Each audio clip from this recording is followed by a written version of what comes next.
Așa cum se temeau mulți, puterea de la Chișinău a trimis azi noapte trupele speciale cu misiunea clară de a înăbuși revolta tinerilor ostili comuniștilor. Desfășurați rapid, scutierii au preluat controlul asupra Parlamentului și președinției, au arestat câteva zeci de protestatari, iar pe ceilalți i-au dispersat în grabă. Ca să fie mai convingător, n-au ezitat să tragă în aer gloanțe oarbe. În timp ce se împrăștiau răzvrătiții, au mai apucat să spună că în această dimineață își vor reocupa pozițiile în Piața Mare Adunări Naționale. Situația a dat în clocot ieri dimineață sub presiunea zecilor de mii de simpatizanți ai opoziției, care acuză puterea comunistă că a fraudat alegerile și cer repetarea scrutinului.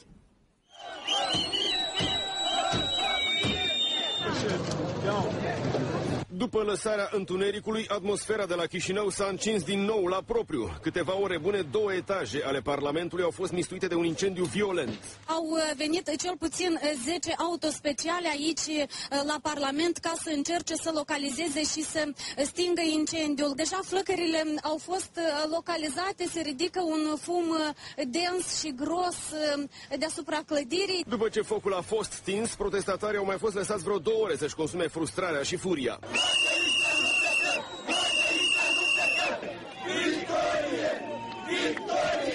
Pe seară, centrul Chișinăului cunoscuse o scurtă perioadă de acalmie, în care miile de manifestanți s-au odihnit ascultând discursuri anticomuniste. Partidul Comunist declarat în afara legii și...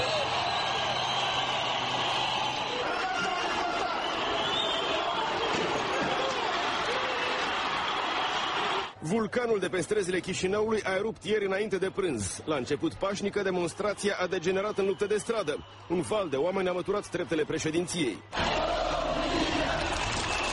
Câțiva protestatari au ocupat clădirea președinției, au distrus portrete ale lui Vladimir Voronin, au arborat în fața intrării un steag al României, iar pe acoperiș un drapel al Uniunii Europene.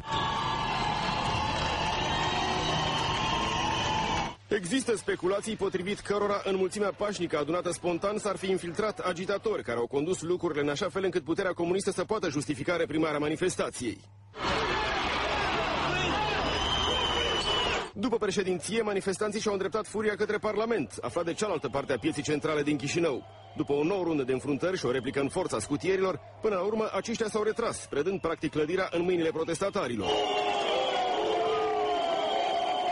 Câteva zeci de tineri au luat în primire sala de plen și diverse săli ale comisiilor. N-au iertat nimic. Din când în când, câte cineva încerca fără succes să mai tempereze spiritele. Dar odată dezlănțuiți, nimic nu mai putea înfrâna elanul purificator. Au început apoi să arunce direct de la ferestre calculatoare, scaune și efecte personale ale deputaților.